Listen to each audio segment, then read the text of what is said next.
Hello friends, welcome to vision classes. आज का अपना इन न्यूज टॉपिक है चिपको आंदोलन और सुंदरलाल बहुगुणा का योगदान।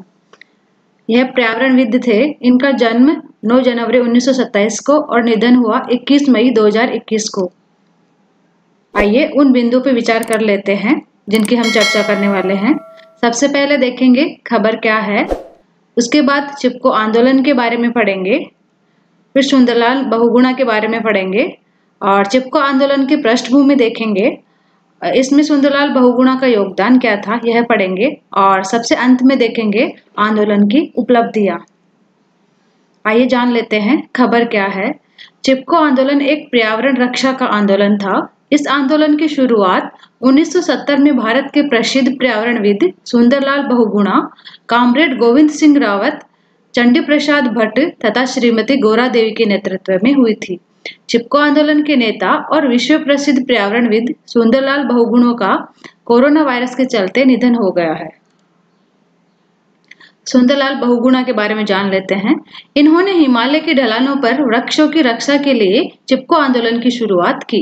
इसके अलावा इन्हें चिपको का नारा पारिस्थितिकी स्थायी अर्थव्यवस्था है गढ़ने के लिए भी जाना जाता है।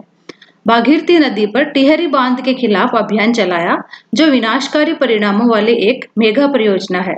उन्होंने आजादी के बाद भारत में 56 दिनों से अधिक समय तक लंबा उपवास किया। 1970 के दशक में चिपको आंदोलन के बाद उन्होंने विश्व में यह संदेश दिया कि पारिस्थितिकी और पारिस्थितिकी तंत्र अधिक महत्वपूर्ण है। उनका विचार था कि पारिस्थितिकी और अर्थव्यवस्था को एक साथ चलना चाहिए।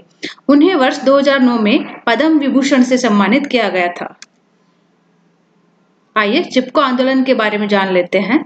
चिपको आंदोलन पर्यावरण के संरक्षण के लिए चलाया गया एक आंदोलन है। इसके अंतर्गत पेड़ों के संरक्षण हेतु प्रयास किए गए थे। इससे चिपको आंदोलन इसलिए कहते हैं कि पेड़ों को काटने से बचाने के लिए महिलाएं तथा अन्य लोग आंदोलन के दौरान पेड़ों से चिपक जाते थे। चिपको आंदोलन 1973 में शुरू हुआ एक अहिंसक आंदोलन था। यह आंदोलन वर्तमान उत्तराखंड के चमोली जिले में शुरू हुआ। कुछ ही समय में यह आंदोलन उत्तर भारत के अन्य राज्यों में फैल गया। चिपको आंदोलन की पृष्ठभूमि के बारे में जान लेते हैं। 1970 में व्यापक बाढ़ से इस क्षेत्र में पानी भर गया। इस बाढ़ के लिए वाणिज्यिक लॉगिंग के कारण हुए कुप्रबंधन को जिम्मेदार ठहराया गया। ग्रामीणों की नाराजगी का दूसरा कारण सरकार की नीति थी, जिसे स्थानीय कृषकों और चरवाहों को ईंधन की लकड़ी या चारे के लिए और कुछ अन्य उद्देश्यों के लिए वृक्षों को काटने की अनुमति नहीं दी थी, जबकि एक खेल निर्माण कंपनी को पेड़ काटने और उपकरण बनाने के लिए उनका उपयोग करने की अनुमति दी गई। इन्हीं कारणों से लोगों ने चिपको आंदोलन की शुरुआत की। ग्रामीणों ने वृक्षों को काटने से रोकने के लिए उन्हें गले लगा लिया। कई दिनों के आंदोलन के बाद सरकार ने कंपनी का लॉगिंग परमिट रद्द कर दिया। इसमें सुंदरलाल बहुगुणा का योगदान क्या था इसके बारे में देख लेते हैं। चिपको आंदोलन को पर्यावरण कार्यकर्ता सुंदरलाल बहुगुणा के नेतृत्व में काफी प्रसिद्धि मिली थी।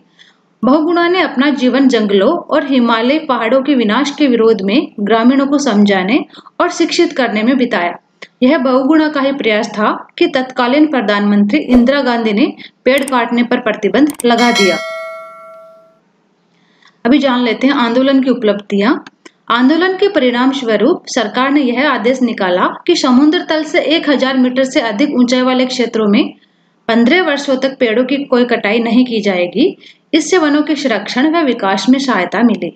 चिपको आंदोलन शांतिपूर्ण तरीके से लोकहित की पूर्ति का एक प्रमुख उदाहरण है। चिपको आंदोलन की एक उपलब्धि यह भी है कि इसने देश के अन्य भागों में भी इस तरह के सामाजिक और आर्थिक विषयों पर आंदोलन को प्रेरणा प्रदान की। सन 1987 में इस आंदोलन को सम्यक जीविका पुरस्कार से सम्मानित किया गया था। आज का अपना सेशन समाप्त होता है। नेक्स्ट वीडियो में मिलते हैं नए टॉपिक के साथ। तब तक के लिए धन्यवाद।